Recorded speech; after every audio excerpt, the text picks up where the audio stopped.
Hmm. Hey guys and girls. Sorry about the lighting issue. I live in Canada, so it's dark here all the time. But it's also like 5 in the morning. Just getting up. Well, no, I'm not. I'm all ready for work. Just chilling out, having a coffee. I got an hour to kill. Figured I'd say hello. Um, I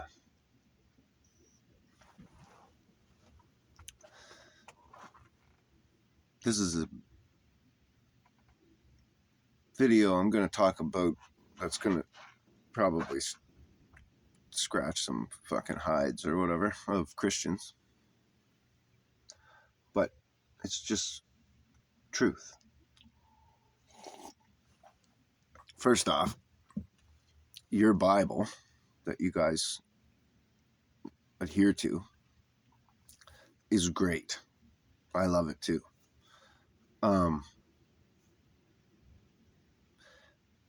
But it's a synopsis of other books.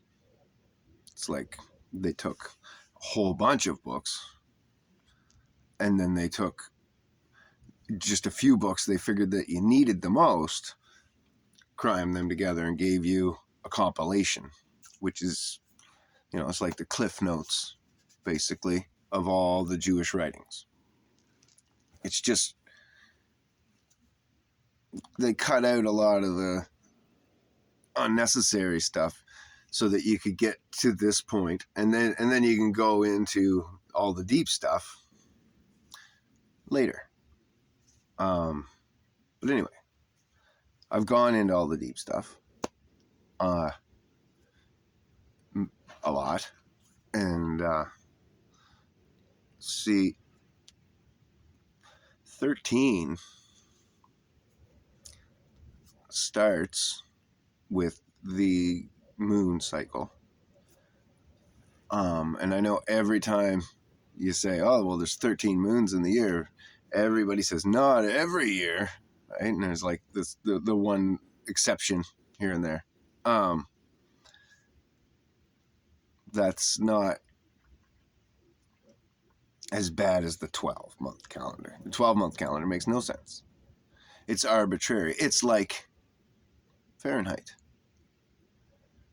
where it's just a bunch of arbitrary shit that somebody made up in order to have something named after them or whatever.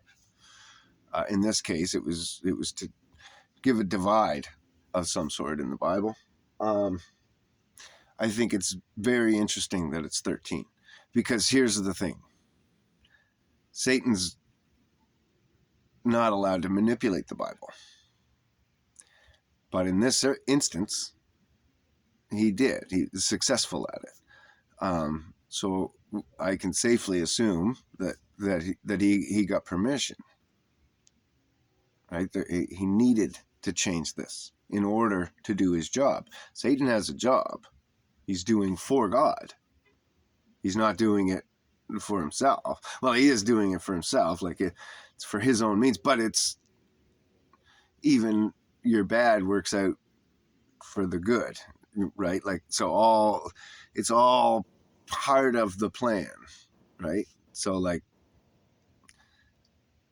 without Satan, you wouldn't be able to test the souls to see which ones are truly righteous to make it to the next phase, right? You gotta be ironed through in this life to see if that you're worthy or not for that life. So that's his job, to see if you'll turn your back. And he's good at that. He got a third of the angels to turn their back.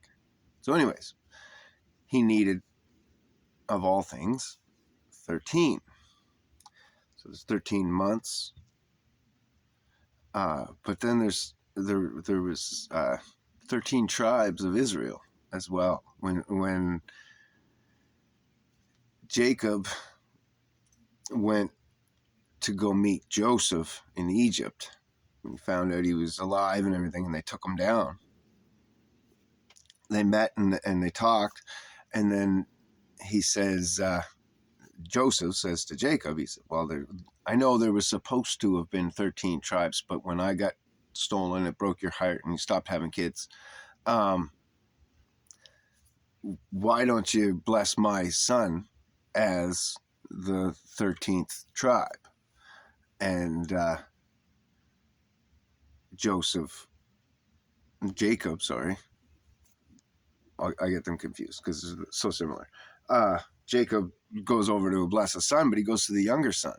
And then, so Joseph says, oh, no, let's wait till tomorrow. I'm going to do a ceremony, blah, blah, blah, all this stuff. And kind of, because he thought, oh, the old man's too old. And he's, he's not on the ball today. Maybe he'll be better tomorrow. And that's what he thought in his mind. But then he says to his dad, oh, wait, I want to do a ceremony. I want witness whatever. He wants this, that, the other. So then the next night, he sets it up with a dinner and stuff. And both sons are there still. And he still goes to the younger son. And he grabs his dad's hand. He grabs Jacob's hand and he puts it on the older son, and then Jacob freaking gives him shit. And he's the king of Egypt, down the Pharaoh or whatever. Don't you touch the prophet's hand. I know who I'm blessing. And he goes on about him being the younger, but he's still he's gonna get the blessing, and how he was the younger, but he got the blessing, and how you're the youngest and you got the blessing, and it's just blah blah blah. And he says, "Don't you ever touch the prophet's hand." And he blesses Manasseh as the 13th tribe of Israel. Really cool story, really fun Bible story. It was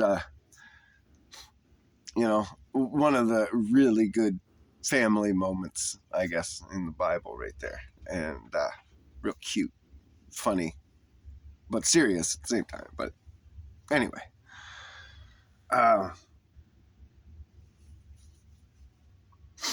So the 13 then moves into, you talk about the 12. So there's 13 tribes, not 12, by the way. And there's 13 months, not 12. And there was 12 disciples that traveled with Jesus.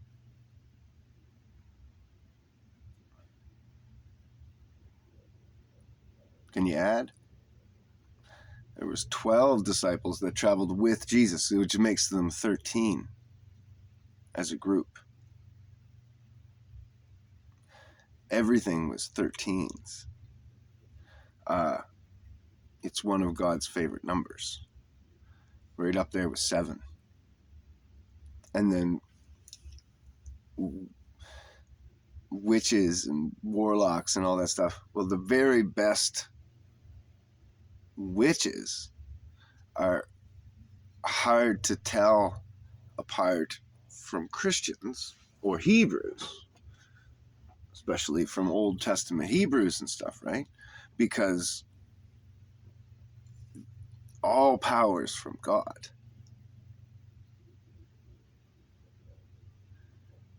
It's just how you tap into it. And that's why you needed Satan, right? Because Satan needed that power, and he needed for man to have that. Everything needs everything. It's all this perfect circle of perfectness.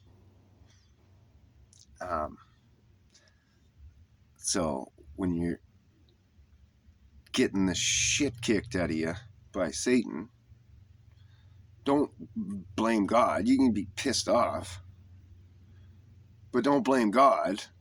It's part of your test. It's not, this life isn't about that stuff. Physical enjoyment.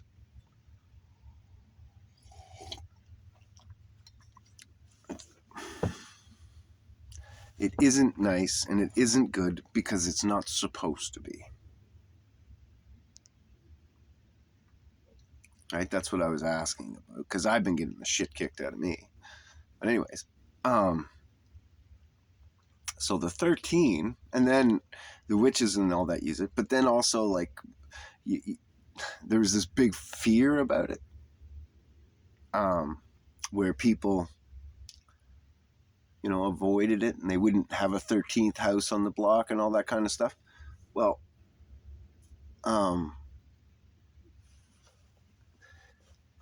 it is a spiritual number, so it's manipulated by both sides, this and that. But I mean, it's more of a good omen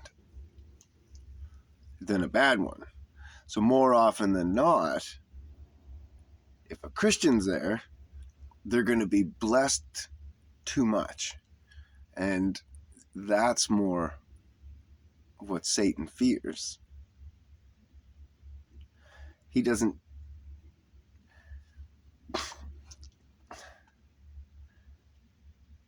He's happy to show you that there's a spiritual power in the number 13 and then make it look demonic and use it demonically.